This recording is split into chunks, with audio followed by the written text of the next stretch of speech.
আজকে যারা শহীদ এবং আহত ফ্যামিলি উপস্থিত হয়েছেন আপনাদের প্রতি সম্মান প্রদর্শন পূর্বক এবং এই গণ অভ্যুত্থানে যারা আপনারা যোদ্ধারা ছিলেন, একসাথে আমরা লড়াই করেছি, আজকে আমরা একসাথে সব উপস্থিত হতে পেরেছি। সবাই আপনারা এসেছেন, এর জন্য সবাইকে আন্তরিক অভিনন্দন এবং শুভেচ্ছা। আপনি যে বিষয়টি কোশ্চেন করেছেন সেটি হলো পিআর পদ্ধতিতে নির্বাচন। আমরা বলেছিলাম যে এটা মিক্স পদ্ধতিতে হতে পারে কিনা, সে বিষয়ে একটি প্রস্তাবনা দিয়েছিলাম। কারণ আমরা এখনই মনে করি এখনই যদি পিআর পদ্ধতি হয় সেটা কতটুকু এফেক্টিভ হবে বাংলাদেশের বর্তমান পরিস্থিতিতে, সে বিষয়ে এখন একটি সন্দিহানের জায়গা রয়েছে। তো আমরা এটা পরীক্ষামূলক একটি নির্বাচনে চালু করা যায় যদি এটা বাংলাদেশের যে বর্তমান পরিস্থিতি রয়েছে ইলেকট্রাল সিস্টেম, সেটা যদি ওয়ার্ক করে তাহলে এটা ফুল প্লেজে যাওয়ার সুযোগ থাকতে পারে।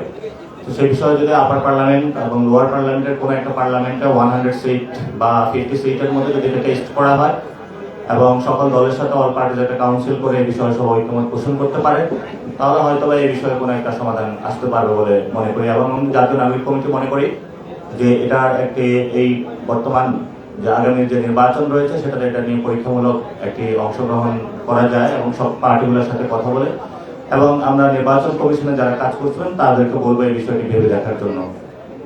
ধন্যবাদ। ধন্যবাদ জনাব নাসিরউদ্দিন পাটোয়ারিকে। আমি ভলান্টিয়ার টিমকে আরেকটি প্রশ্ন নেওয়ার জন্য অনুরোধ করছি। ডান পাশের পিছন থেকে প্রশ্ন নিন।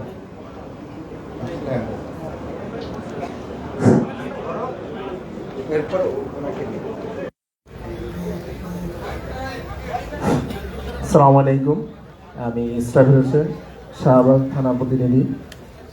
আমার প্রশ্নটা হচ্ছে বাংলাদেশের যে গণতান্ত্রিক সিস্টেম, বিশেষ করে রাজনৈতিক দলগুলোর ভিতরে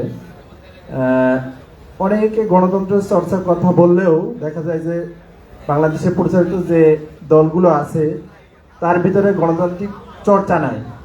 হয়তো একজনের বাপের মানে দল, একজনের স্বামীর দল, এভাবে অনেক অনেক উদাহরণ দেওয়া যায়। একজনের ব্যক্তিকেন্দ্রিক দল। আমি জাতীয় নাগরিক কমিটির কাছে জানতে চাই, বিশেষ করে সাজিস আলম ভাইয়ের কাছে, যে আপনাদের যে গণতান্ত্রিক যে প্রচেষ্টা দলের ভিতরে তৃণমূল থেকে এবং ঊর্ধ্বতন পর্যায়ে নেতা নির্বাচন করার ক্ষেত্রে এই গণতান্ত্রিক চর্চাকে আপনারা কতটুকু প্রাধান্য দেবেন?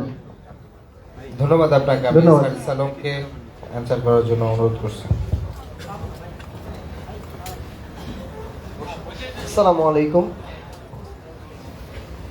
আমরা এই অভ্যুত্থানের একদম যদি শুরু থেকে একটু লক্ষ্য করি, আমাদের সেই 5 জুন বিকাল বেলা থেকে 6 জুন যখন প্রথম আমরা ঢাকা বিশ্ববিদ্যালয়ের সেন্ট্রাল লাইব্রেরির সামনে আমরা বসি, তখন আমাদের এই যে পরিকল্পনার একটা অংশ ছিল, তার মধ্যে গুরুত্বপূর্ণ একটা জায়গা ছিল যে এই আমাদের যে আন্দোলনটা প্রথমে যেটা আমাদের যৌক্তিক কোটা সংস্কার আন্দোলন শুরু হয়েছিল, সেই আন্দোলনে কোনো ব্যক্তিকেন্দ্রিক আন্দোলন হবে না, সেই আন্দোলন কোনো একজন ব্যক্তিকে সামনে রেখে হবে না। এ কারণে আপনারা দেখে থাকবেন ওই জুলাইয়ের যে সময়গুলো ছিল, ওই সময়ে শাহবাগের উন্মুক্ত মঞ্চ বলেন, রাজু ভাস্কর্য বলেন, কিংবা অন্য কোনো জায়গায় এক এক দিন এক একজন ব্যক্তি এক এক দায়িত্ব পালন করত। এক এক দিন সামনের সারিতে এক একজন ব্যক্তি থাকতো।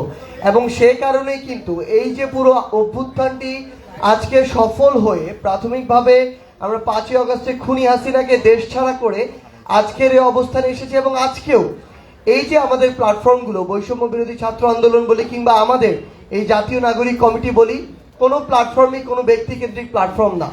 আমরা আমাদের জায়গা থেকে মনে করি যে বাংলাদেশের যে মানুষ, তরুণ প্রজন্ম, তারা তাদের জায়গায় এই পরিবারতন্ত্র এবং ব্যক্তিকেন্দ্রিক যে রাজনীতি, এটার উপরে বিরক্ত।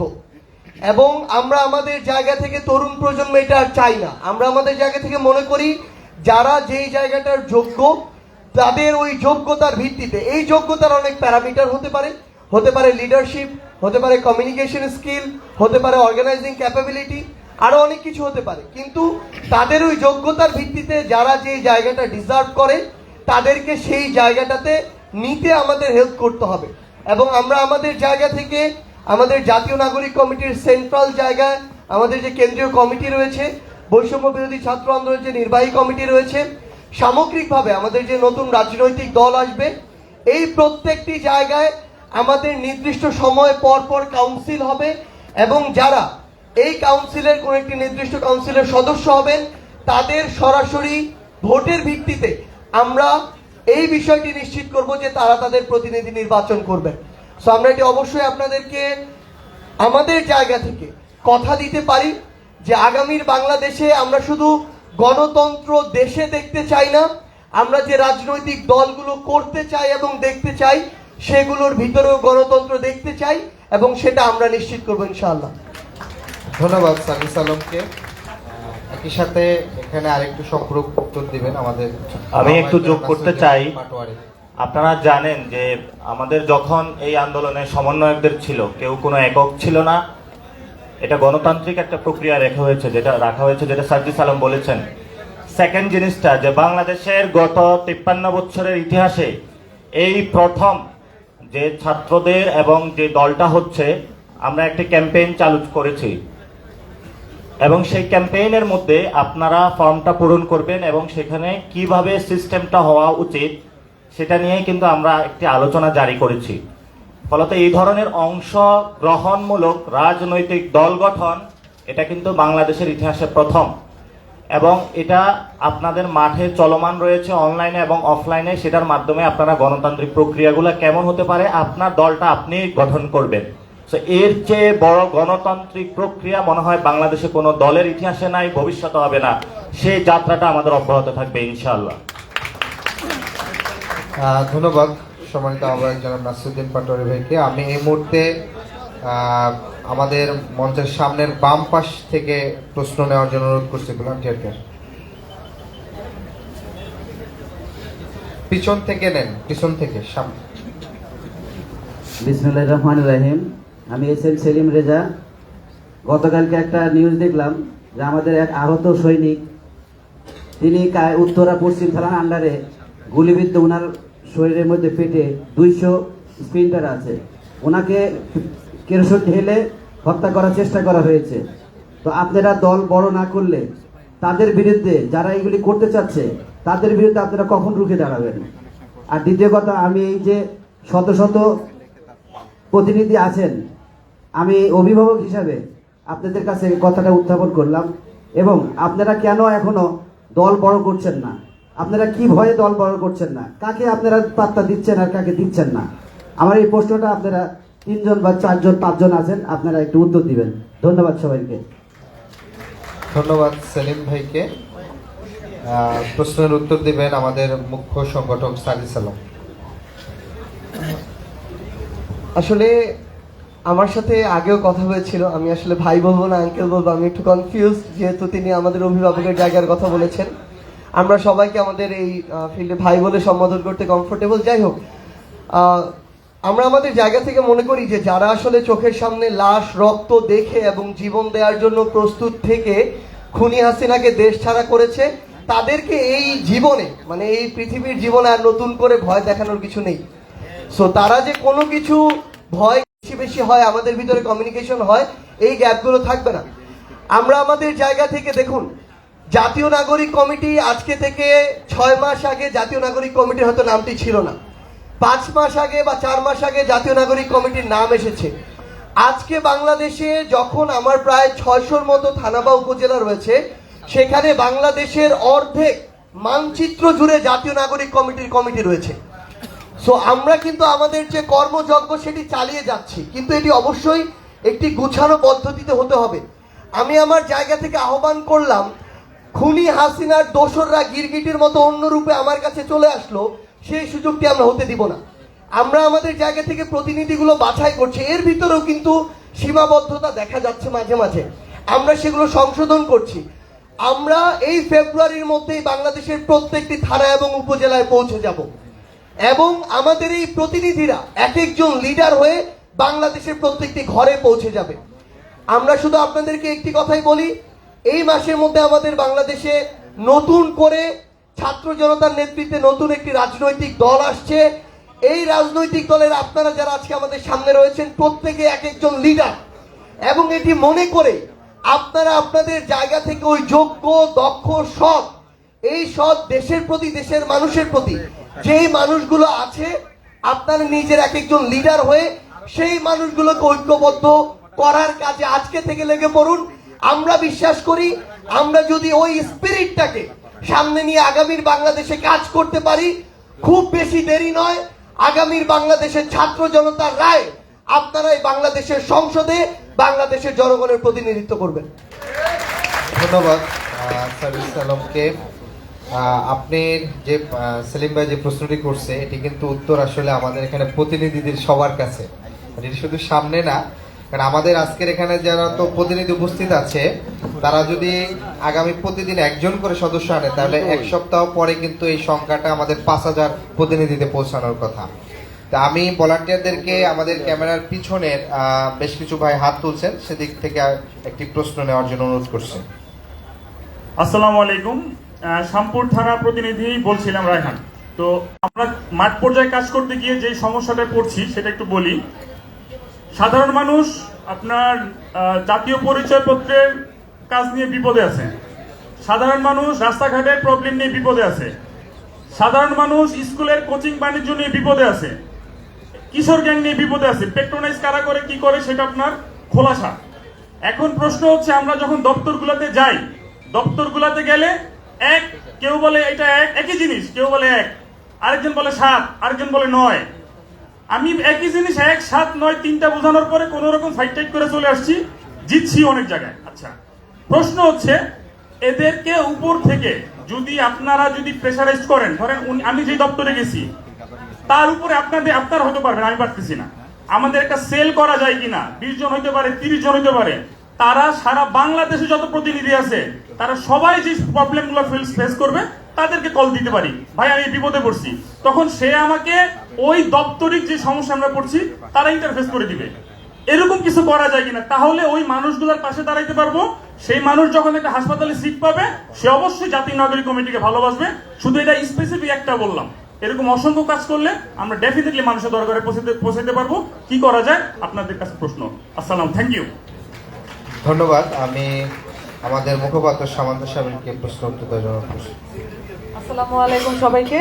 আপনার প্রশ্নটা যদি আমি সঠিকভাবে বুঝে থাকি, আপনি বাংলাদেশের প্রতিষ্ঠানগুলোর যে ইন্টিগ্রিটি এবং তাদের যে পিপলের প্রতি তাদের কমিটমেন্টের জায়গাটা আপনি আসলে প্রশ্ন তুলেছেন, এবং এটা বাংলাদেশের প্রত্যেকটা মানুষের দৈনন্দিন একটা সমস্যায় পরিণত হয়েছে। কারণ এই প্রতিষ্ঠানগুলো, অসংখ্য প্রতিষ্ঠান আছে পুরো দেশব্যাপী, স্থানীয় জায়গায় কিছু আছে এবং রাষ্ট্রীয় জায়গায় কিছু আছে আমাদের মহানগর কেন্দ্রিক এবং ঢাকা কেন্দ্রিক। এই প্রতিষ্ঠানগুলো বাংলাদেশের মানুষের ট্যাক্সের টাকায় চলে। আমি এতটুকু বুঝি যে আমাদের ট্যাক্সের টাকায় যা চলে সেটা আমাদের কথা শুনতে হবে। এই মনস্তত্ত্ব আনার জন্য আমাদেরকে একটা অভ্যুত্থান আনতে হয়েছে। এই মনস্তত্ত্বটা ছিল না এবং আমরা অনেকেই আমাদের নিজেদের জায়গা থেকে মেনে নিয়েছিলাম যে এই বাংলাদেশ পরিবর্তন করা, এই প্রতিষ্ঠানগুলো আমার কথা শুনবে, এই প্রতিষ্ঠানগুলো আমার প্রবলেম সলভ করবে, এই জায়গাটা আসলে থাকবে না, এটাই আমরা মনে করেছিলাম। আমরা বিশ্বাস করে নিয়েছিলাম যে হবে না এই জায়গাটা চেঞ্জ। কিন্তু যখন একটা অভ্যুত্থান ঘটেছে, তার মধ্য দিয়ে আমরা একটা নতুন বাংলাদেশের স্বপ্ন যখন দেখি, এই প্রতিষ্ঠানগুলোর পরিবর্তনটাও আমরা দেখতে চাই। আদারওয়াইজ এই ধরনের প্রতিষ্ঠান ভেঙে আমরা আবার নতুন প্রতিষ্ঠান গড়ে তুলবো, যা আমাদের ট্যাক্সের টাকায় চলবে, যা আমাদের দেওয়া রাজস্বের টাকায় চলবে। সব ধরনের প্রতিষ্ঠান আমাদের সার্ভিসে কাজে লাগবে, এটাই আমরা আশা করব, এটাই আমরা নিশ্চিত করব। এবং এটা নিশ্চিত করার জন্য আমাদেরকে সবসময় প্রবলেম সলভিং পলিটিক্স কে এন্ডোর্স করতে হবে। এবং যারা এই ম্যানিফেস্টোতে, যত রাজনৈতিক দল আছে যারা তাদের ম্যানিফেস্টোতে এই জায়গাগুলো অ্যাড্রেস করবে না, তারা পিপল সার্ভিং পলিটিক্স করবে না। আর যারা অ্যাড্রেস করবে তারাই সামনের দিনে বাংলাদেশের জনগণের জন্য নতুন ধরনের প্রতিষ্ঠান এবং আগের যে প্রতিষ্ঠান ছিল সেগুলোকে সংস্কার করে জনমুখী করার যে প্রচেষ্টা, সেটার সাথে একমত থাকবে। ধন্যবাদ। ধন্যবাদ সামান্ত সামিন আপুকে। আমি অনেকগুলো হাত আসলে আমি ভলান্টিয়ার ভাইদের একটু দৃষ্টি আকর্ষণ করছি। আপনার পিছনে বাম পাশ থেকে একটি প্রশ্ন নিন।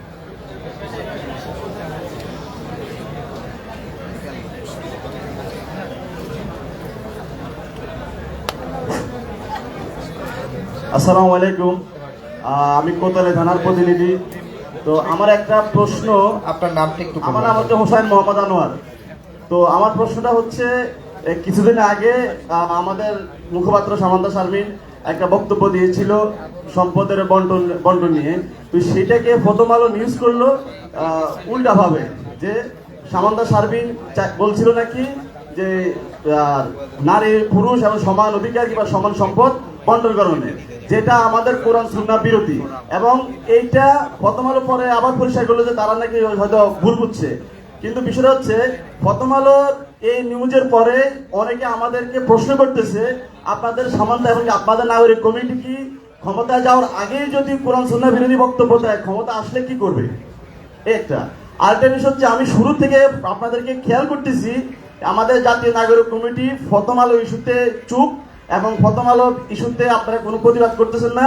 আজকে যে জাতীয় নাগরিক কমিটির যে একটা ক্ষতিকর একটা ভুল নিউজ করে অনেকে এখন আমাদেরকে ভাবতেছে আমরা বামপন্থী, ইসলাম বিরোধী এবং ক্ষমতায় যাওয়ার আগেই আমরা হচ্ছে ক্ষমতায় যাওয়ার আগেই দেখা গেছি আমরা কোরআন সুন্নাহ আইন বিরোধী আইন পাশের প্রক্রিয়া চালাচ্ছি।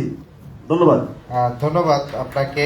আপনি যে প্রশ্নটি করছেন আপনার সেখানে একটু তথ্য সংযোজনে বলি, এখানে কিছু তথ্য গ্যাপ আছে। আমাদের মুখপাত্র যে বক্তব্য দিয়েছিলেন সেটি বক্তব্য ওইখানে যারা ছিলেন সংবাদ প্রতিনিধি তারা বুঝতে ভুল করেছিলেন এবং পরবর্তীতে যখন আমাদের সাথে যোগাযোগ করেছিলেন এবং সেই ভুল বোঝার ভিত্তিতেই নিউজটি তিনি করেছিলেন, কিন্তু পুরো বক্তব্যে কোথাও কিন্তু সমান অধিকার এই কথাটি উচ্চারণ করা হয়নি। এবং পরবর্তীতে প্রথম আলো তার ভুল বুঝতে পেরে তিনি সংশোধনী দিয়েছিলেন, যদিও আমাদের দেশের এই সমস্যাটি যে দেখেছে যে নিউজটি বেশি ভুল সেটি কিন্তু বেশি ছড়িয়ে যায়। তো এটি নিয়ে আমি অ্যান্সার করার জন্য আমাদের সদস্য সচিব জনাব আক্তার হোসেনকে অনুরোধ করছি।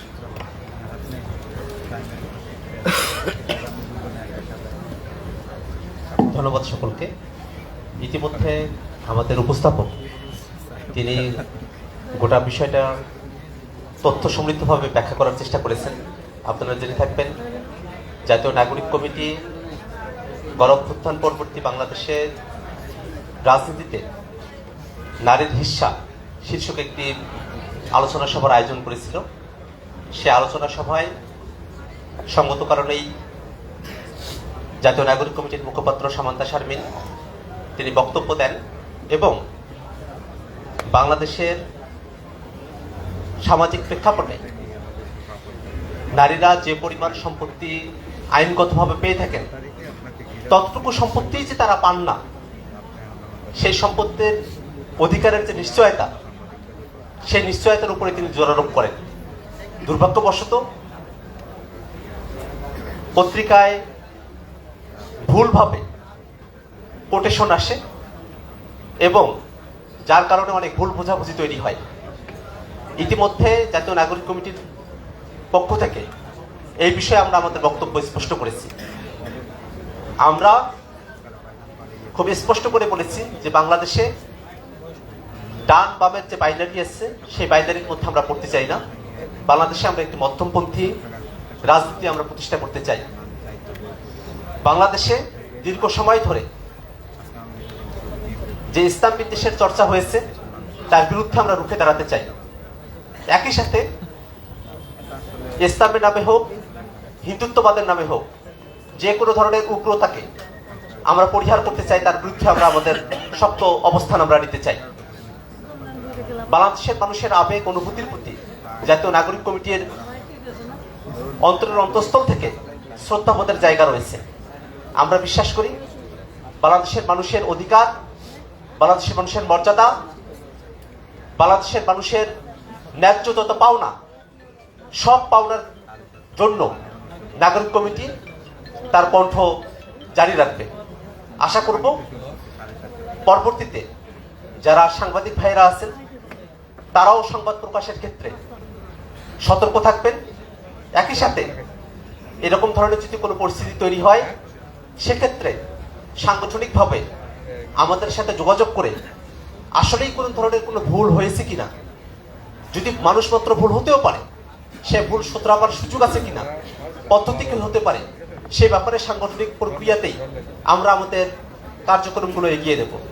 আশা করছি বাংলাদেশের মানুষের মুক্তির লড়াইতে আপনারা যেভাবে যুক্ত হয়েছেন সেই যুক্ততা আরো বাড়বে এবং জাতীয় নাগরিক কমিটি এবং সামনের দিনে ছাত্র তরুণদের নেতৃত্বে যে রাজনৈতিক দল আসছে বাংলাদেশের মানুষের পক্ষে, এদেশের কৃষ্টি কালচার, এদেশের ইতিহাস ঐতিহ্যকে ধারণ করেই রাজনীতি করে যাবে। ধন্যবাদ সকলকে। ধন্যবাদ। এই প্রশ্নের উত্তরে আমাদের মুখপাত্র সামান্তা শারমিন আপু একটু দিতে যাচ্ছেন। ধন্যবাদ। যে প্রশ্নটা এসেছে এটা যে প্রশ্নটা করেছেন তার মুখ দিয়ে আসলে তিনিও বুঝতে পারছেন যে এখানে যে মিসকোটেশনের যে প্রবলেমটা হয়েছে, এবং এটা আমরা আশা করি এটা অনিচ্ছাকৃত, এবং 3টি পত্রিকায় আমরা দেখেছি যে এই ধরনের মিসকোটেশন হয়েছে এবং পরবর্তীতে সেগুলো ভুল শুধরানো হয়েছে। কিন্তু এই ধরনের যেটা হচ্ছে জনসম্পৃক্ত সেন্সিটিভ জায়গা, সেই জায়গায় অনেক দায়িত্বশীলভাবে রিপোর্ট করা, অনেক দায়িত্বশীলভাবে কোর্ট করা, এটা খুবই জরুরি। তো আমরা যেটা দেখেছি যে আমাদের যে প্রোগ্রামটা ছিল সেখানে ওই কর্মসূচিতে নারীর হিসা নিয়ে যে আলাপগুলো ছিল, সেখানে আমরা দেখেছি যে নারীর স্বাস্থ্য, মানসিক স্বাস্থ্য এবং তার সাথে পুরো মুভমেন্টের যে জড়িত থাকা এবং তার যে স্বপ্ন, তার যে অ্যাসপিরেশন, এই জায়গাগুলো উঠে এসেছে। কিন্তু প্রায়োগিক জায়গায় কিছু জায়গা আছে, এবং আমরা মনে করি যে বাংলাদেশের সকল পক্ষ, সকল মানুষের সাথে আসলে কাজ করতে হবে এবং সকলের অধিকার বলার কথা আমাদের মাথায় রাখতে হবে। তো যেই অধিকারগুলো একেবারেই যৌক্তিক, একেবারেই প্রয়োজনীয়, মানুষ হিসেবে মানবিক জায়গা থেকে আমাদের ওই জায়গাগুলোর জন্য, ওই অধিকারগুলোর জন্য আমাদের কথা বলতে হবে। আমরা যে অনুষ্ঠানটা করেছিলাম সেই অনুষ্ঠানে অনেকগুলো বিষয় উঠে এসছে, সবগুলো বিষয় সম্পর্কে আমাদের এই সমাজে আলাপ জারি রাখতে হবে, সমাজে আলাপ আলোচনা করতে হবে, এবং যদি দ্বিমত পোষণের জায়গা থাকে সেই জায়গাগুলো বলতে হবে। কিন্তু যেই বক্তব্য আমার যে বক্তব্য নিয়ে কনফিউশন বা আমার মিসকোটেশন করা হয়েছে, এই পুরো বক্তব্যে ওই পার্টিকুলার শব্দ আমি পুরো বক্তব্যে কোথাও বলিনি, কিন্তু ছড়ানোর সময় যখন হয়েছে তখন এটা এমনভাবে ছড়িয়েছে, এই বক্তব্য শুনে দেখার যে প্রয়োজনীয়তা সেটা আমরা উপলব্ধি হয়তো অনেকেই করতে পারিনি। কিন্তু পরবর্তীতে আমরা যেহেতু বলছি একটি রাজনৈতিক জনগোষ্ঠী হিসেবে আমাদের গড়ে উঠতে হবে, তো যখন আমরা এই ধরনের দায়িত্বশীল জায়গায় থাকবো, আমরা মনে করি আমাদের থানা প্রতিনিধি যারা আছেন সকলে অত্যন্ত দায়িত্বশীল, এবং অভ্যুত্থানের পরে এই আমাদের বাংলাদেশের এক্সিস্টিং রাজনীতিতে প্রত্যেকেই গুরুত্বপূর্ণ ভূমিকা রাখবেন। আমরা আমাদের দায়িত্বশীলতা, বিশেষ করে রাজনৈতিক জায়গায় আমাদের দায়িত্বশীলতা অত্যন্ত কঠোরভাবে পালন করব। এটাই আমরা মনে করি যে পরবর্তী এই যে শহীদের যে মর্যাদা এবং আহতদের যে জীবন, তাদের প্রতি আমাদের মর্যাদা রাখার জন্যই আমাদের রাজনৈতিক দায়িত্বশীলতা পালন করা উচিত, এবং একসাথে কাজ হবে, একসাথে নানান বিষয়ে বাহাস হবে, এবং একসাথে আমরা আবার সিদ্ধান্তও নিব যে বাংলাদেশের মানুষের জন্য কি সবচেয়ে ভালো হয়। ধন্যবাদ।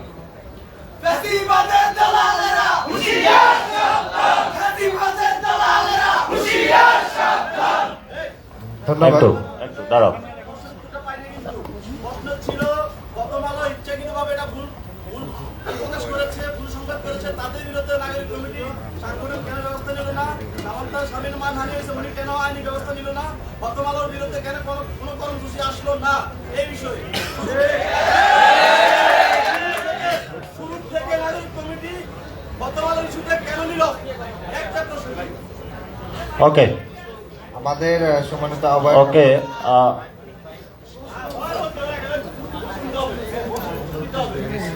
ওকে,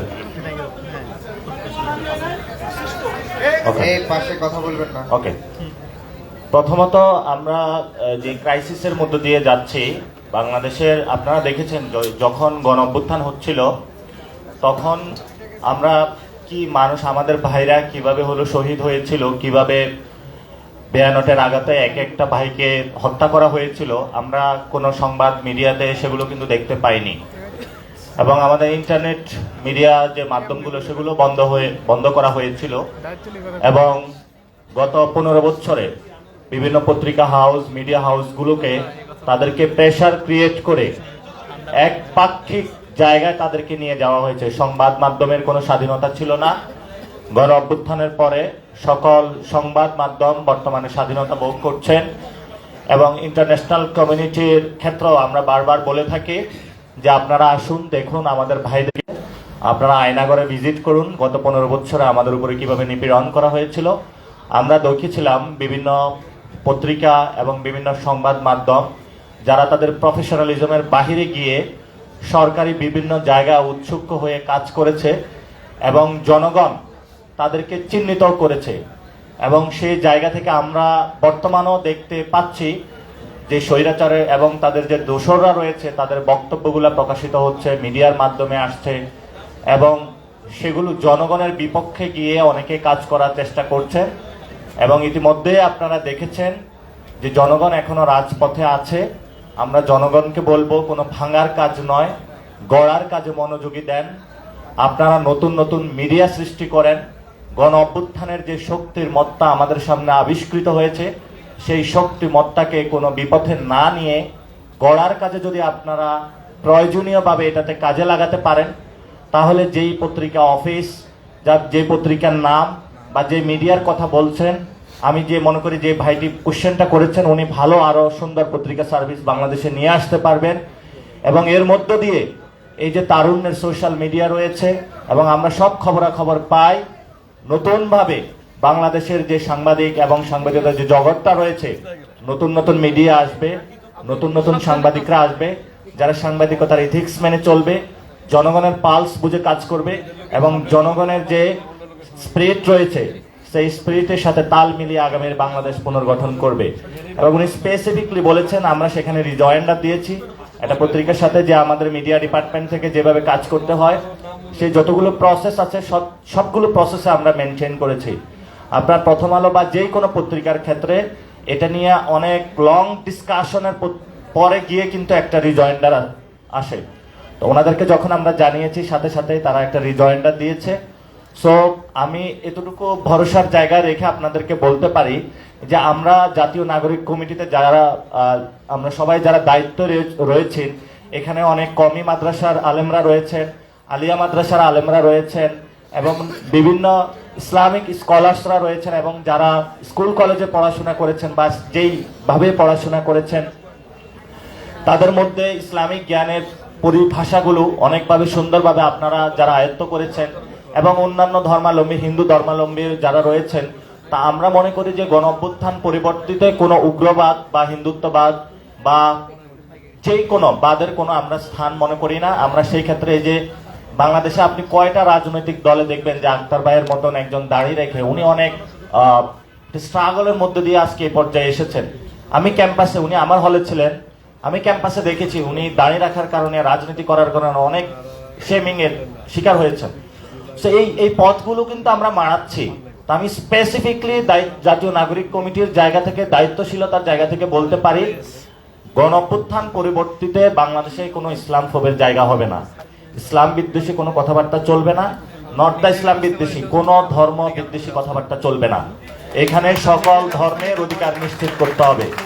এই গণ অভ্যুত্থানে আমাদের দুইটা শক্তি কাজ করেছে, একটা হলো স্পিরিচুয়ালিটির জায়গা, আরেকটা হলো সিটিজেন যে রাইটস আছে সেগুলো নিয়ে কাজ করেছে। ফলত স্টেট আমাকে যে অধিকারগুলো দেয় সেগুলো যেমন আমার বুঝে নিতে হবে, আবার এই স্টেটও কোনো ধর্মের বিপক্ষে যেতে পারবে না। আমাদের ধর্ম আমাদেরকে পালন করতে দিতে হবে। সকল ধর্মের যারা রয়েছেন আপনাদের সেই ধর্মীয় জায়গাতে যদি কেউ প্রবলেম ফেস করেন, গণ অভ্যুত্থান পরবর্তীতে এই সময় আমাদের শপথ, বাংলাদেশে যে কোনো ধর্মের হোক, কোনো ধর্ম বিদ্বেষী আচরণ, পাবলিক স্পন্সর যে কোনো প্রোগ্রাম থেকে শুরু করে কথাবার্তা থেকে আমরা বিরোধিতা করি। আমরা মনে করি সেই নোয়াখালীতে যে গান্ধী এবং যারা এসেছিলেন, এই যে দাঙ্গামূলক সংস্কৃতি 1947 সালে শুরু হয়েছিল, যার লিগেসি এখনো আমরা টানতেছি। এই যে ইন্ডিয়ার মতন একটি এত বড় ভূখণ্ড, এই ধর্ম, এই ক্যাচালে গিয়ে যে আমরা আজকে বিভক্ত হয়ে বসে আছি আর বিদেশিরা এসে আমাদের এখানে খবরদারি করার সুযোগ পাচ্ছে, আমরা মনে করি যে ভবিষ্যতেও এই কাজগুলো করার চেষ্টা চালাবে। কাউকে ধর্ম বিরোধী আখ্যা দেওয়া হবে, কেউ খুব ধর্ম পক্ষের লোক সাজবেন। সো ফলত এই যে বাইনারিগুলা, আপনারা এগুলাতে ডুববেন না।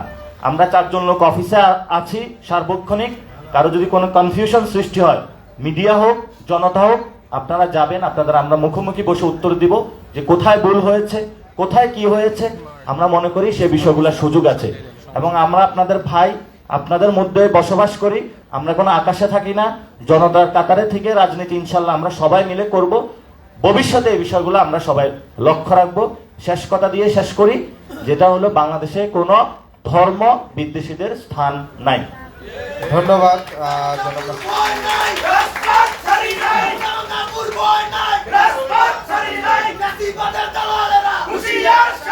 আচ্ছা, আমরা স্লোগান দিই না, আমাদের আরো বেশ অনেক প্রশ্নকর্তা রয়ে গেছেন। আমি পিছনের বাম পাশ থেকে আরেকটি প্রশ্ন নেওয়ার জন্য অনুরোধ করছি।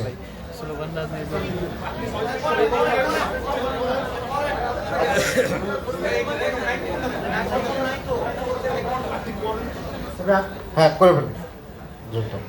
আসসালামু আলাইকুম। আজকে আয়োজনের মূল আলাপটা ছিল হচ্ছে ফেসিবাদী ব্যবস্থার বিলোপ ও নতুন রাজনৈতিক বন্দোবস্ত। কিন্তু অভ্যুত্থানের পর যখন আমরা দেখলাম জাতীয় গণমাধ্যমের সামনে গণহত্যার অন্যতম মূল হোতা হাসান মাহমুদ আরাফাত সহ অন্যান্যরা গ্রেফতার করা হলো, পরে সেনাবাহিনীর অধীনে থেকেও তারা কয়েকদিনের মধ্যে বিদেশে পলায়ন করে। এখন এই গোড়ার খুনিদের যারা পলায়নে সহায়তা করলো, এই 6 মাসেও তাদের বিরুদ্ধে কোনো ব্যবস্থা দূরে থাক, চিহ্নিত পর্যন্ত করা হলো না।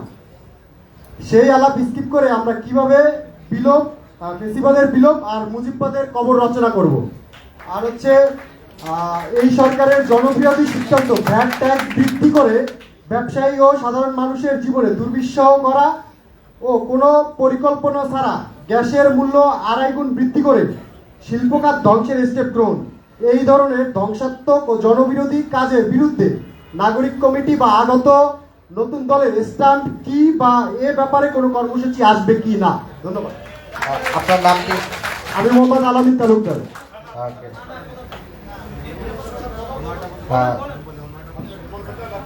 আমি হচ্ছে নিরাপদ সড়ক আন্দোলনের সহ দপ্তর বিষয়ক সম্পাদক। আচ্ছা, আমাদের থানা প্রতিনিধি আছে? আচ্ছা, ওকে, হ্যাঁ, ধন্যবাদ। অতিথি হিসাবে আসছেন। আমি আমাদের সম্মানিত সদস্য সচিবকে উত্তর দেওয়ার জন্য অনুরোধ করছি। আমাদের প্রশ্নোত্তর পর্বটি আরও 20 মিনিটের অধিক সময় চলবে। আর আমাদের সাংবাদিক ভাইয়েরও 1-2টা প্রশ্ন করতে যাচ্ছেন, আপনাদের কাছেও যাব। আমরা আগে আমাদের প্রতিনিধিদের প্রশ্নগুলো নিচ্ছি।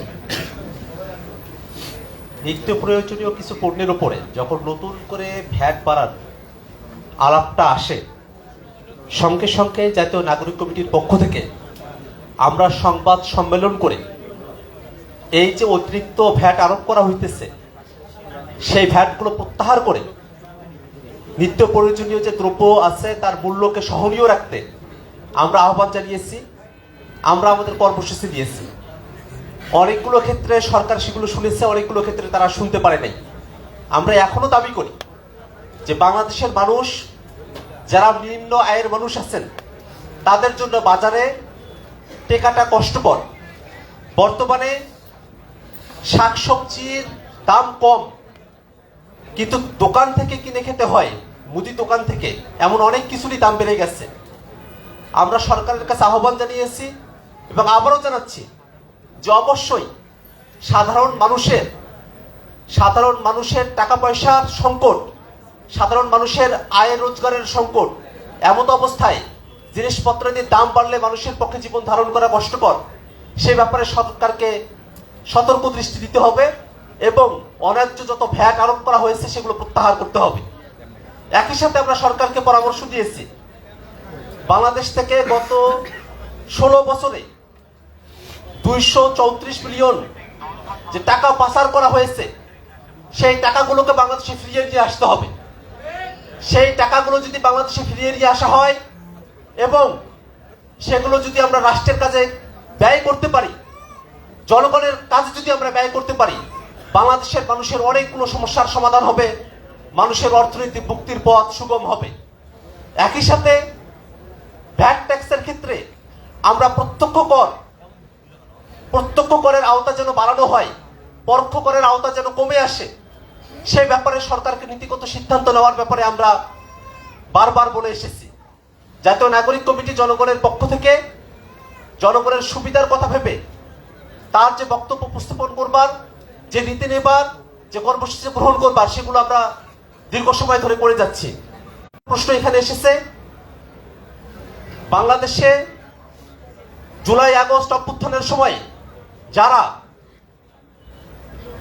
খুনের ঘটনায় সম্পৃক্ত, যারা অর্ডার দিয়েছে, যারা পুলিশকে বলেছে গুলি করতে, যারা আওয়ামী লীগের, ছাত্রলীগের নেতাদেরকে বলেছে গুলি করার জন্য, মানুষকে পিটিয়ে মারার জন্য, কুপিয়ে মারার জন্য, এরকম অসংখ্য হায়না খুনি তারা বাংলাদেশ থেকে পালিয়ে যেতে সক্ষম হয়েছে। আমরা এই ঘটনার তীব্র নিন্দা জানাই।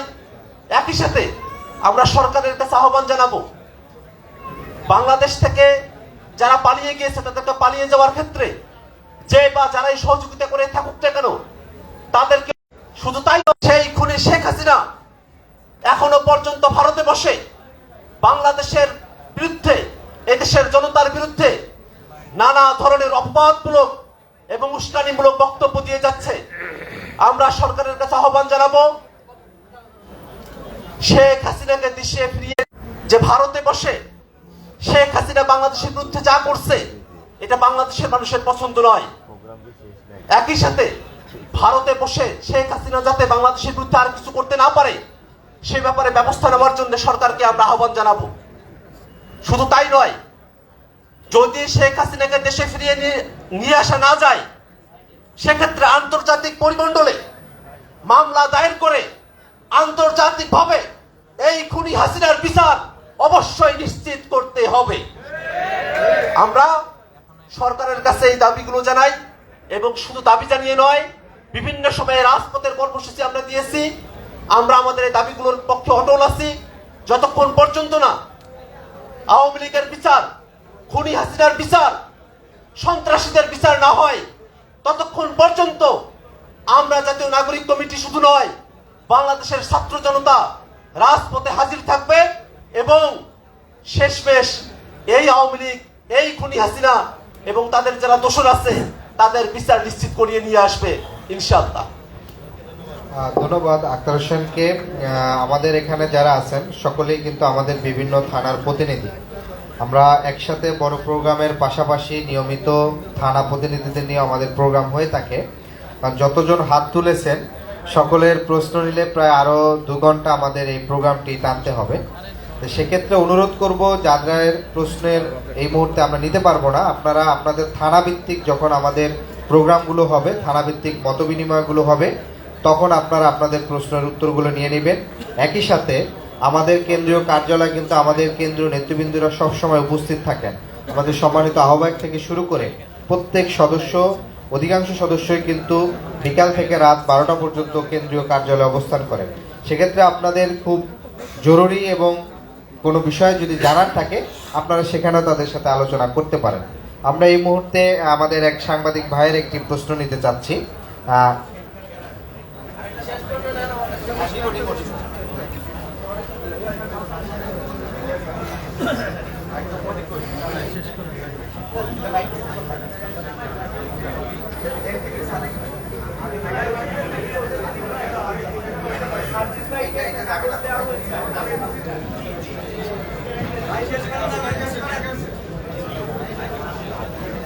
ধন্যবাদ, অনেকক্ষণ পরে ফ্লোর পেলাম। সেটা হচ্ছে আমি Niamul Aziz Sadiq, NTV senior correspondent.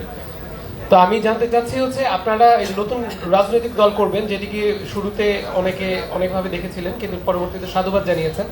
তো এই যে রাজনৈতিক দল নতুন করে তৈরি করছেন, সে তার মধ্যে গুণগত নতুন কি মৌলিকত্ব আনছেন আপনারা, বা এটার উদ্দেশ্য যদি বা উদ্দেশ্য কোন উদ্দেশ্যটা নিয়ে আসছেন যেটা বাংলাদেশের মানুষকে সত্যিকার অর্থে আপনাদের দিকে আকৃষ্ট করবে? এটা হচ্ছে 1 নম্বর প্রশ্ন। 2 নম্বর হচ্ছে উপদেষ্টারা অনেকে আছেন যাদের ব্যাপারে কথা হচ্ছিল যে তারা আপনাদের রাজনৈতিক দলে যোগদান করবেন। সেক্ষেত্রে আমরা দেখেছি যে 6 মাস ইতোমধ্যে চলে গেছে, যেখানে ভিতরে বেশ কিছু ব্যর্থতার কথাও এসছে। সেই জায়গা থেকে মানুষ তারা যদি আবার আপনাদের রাজনীতিতে অংশগ্রহণ করেন তারা সুবিধাভোগী হবেন কিনা এটা নিয়ে যেমন প্রশ্ন থাকছে, তার সাথে তাদের যে ব্যর্থতাগুলো এখন পর্যন্ত সলভ করা যায়নি সেই জায়গা থেকেও প্রশ্ন আসছে। সেক্ষেত্রে আপনাদের প্রশ্নটা আমরা জানতে চাচ্ছি। আক্তার ভাই প্রশ্নটা দিলে ভালো লাগবে। ধন্যবাদ। আপনি ইতিমধ্যে আমাদের যে প্রশ্নোত্তর পর্ব চলছে সেখানে বেশ কয়েকটি প্রশ্নের যে উত্তর এসেছিল, যে দলীয় অভ্যন্তরে গণতন্ত্র চর্চা এবং সেটা জাতীয়ভাবে গণতন্ত্র মূল্যবোধ এবং গণতন্ত্র চর্চা অব্যাহত রাখা এবং সাংগঠনিক সিদ্ধান্ত গ্রহণের ক্ষেত্রে কোনো ব্যক্তিকেন্দ্রিক না হওয়া, এই যে গণতান্ত্রিক চর্চা, ইতিমধ্যে বেশ কয়েকটি প্রশ্নের উত্তর কিন্তু আমাদের চলে এসছে আমাদের নতুন রাজনৈতিক দলের ভবিষ্যতের যে নীতি নির্ধারণ হবে সেই বিষয়। তারপর আমি বিস্তারিত উত্তর দেওয়ার জন্য আমাদের সম্মানিত সদস্য সচিব আক্তার হোসেনকে অনুরোধ করছি। অভ্যুত্থানের অপহৃত পরের সময় থেকেই বাংলাদেশে একটি নতুন রাজনৈতিক দলের আবির্ভাবের কথা আমরা বলে আসছি। আমরা আশাবাদী যে ফেব্রুয়ারির শেষার্ধের মধ্যেই নতুন রাজনৈতিক দল আনুষ্ঠানিকভাবে তার যাত্রা শুরু করবে। এই রাজনৈতিক দলের নাম কি হতে পারে, মার্কা কি হতে পারে, মূলনীতি কি হতে পারে, প্রত্যেকটা বিষয়ে জনগণের মতামতের প্রতিফলন দেখবার জন্য আমরা একটি ক্যাম্পেইন হাতে নিয়েছি, আপনার চোখে নতুন বাংলাদেশ। এই ক্যাম্পেইনে এখনো পর্যন্ত অনলাইনে 1 লক্ষের অধিক মানুষ তারা তাদের মতামত আমাদেরকে জানিয়েছেন। এই মতামতগুলোতে অনেকগুলো বিষয় এখন পর্যন্ত আমাদের চোখে পড়েছে। মানুষেরা যেমন বাংলাদেশের যে প্রতিষ্ঠানগুলো আছে, রাষ্ট্রীয় প্রতিষ্ঠানগুলোতে সেবা গ্রহণের ক্ষেত্রে যে ভোগান্তির শিকার হন, সেখান থেকে বেরিয়ে এসে এই রাষ্ট্রীয় প্রতিষ্ঠানগুলোকে যেন সার্ভিস ওরিয়েন্টেড করা যায় তেমন কথা বলছেন। দুর্নীতির বিরুদ্ধে কথা বলছেন। বাংলাদেশের মানুষের যে মৌলিক অধিকারগুলো আছে, শিক্ষা, স্বাস্থ্য, প্রত্যেকটা বিষয় পলিসি কি হতে পারে তেমন একটা রাজনীতির বন্দোবস্তের কথা আমরা মানুষের কাছ থেকে পেয়েছি। এখন পর্যন্ত আমরা এই কথাগুলো বলছি বাংলাদেশের পুরনো যত রাজনৈতিক ব্যবস্থাপনা আছে তার বাইরে এসে দলের অভ্যন্তরে গণতন্ত্রের চর্চা এবং সারা দেশে একটি গণতান্ত্রিক পরিবেশ বিরাজ রাখা, এই উভয়টা বিষয় আমরা কাজ করব। আমরা মানুষের মতামত শুনছি, আমাদের বিশেষজ্ঞদের সঙ্গেও আলাপ আলোচনা হচ্ছে এবং হবে। এগুলোর মধ্য দিয়ে আমরা আমাদের দলের মূলনীতি, কর্মসূচি, ইশতেহার আমরা পূর্ণাঙ্গ করব।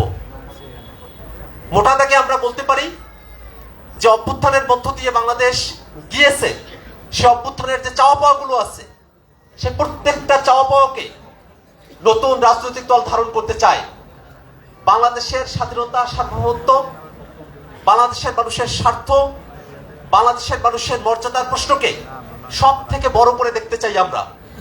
শুধুমাত্র অধিকারের প্রশ্ন নয়, মানুষের যে মর্যাদার কথা, যে কথা ৭১-এর মুক্তিযুদ্ধের সময় আমরা ঘোষণাপত্রে বলেছি, সেই মর্যাদাকে আমরা পুনরুদ্ধার করতে চাই, আমরা বাস্তবায়ন করতে চাই।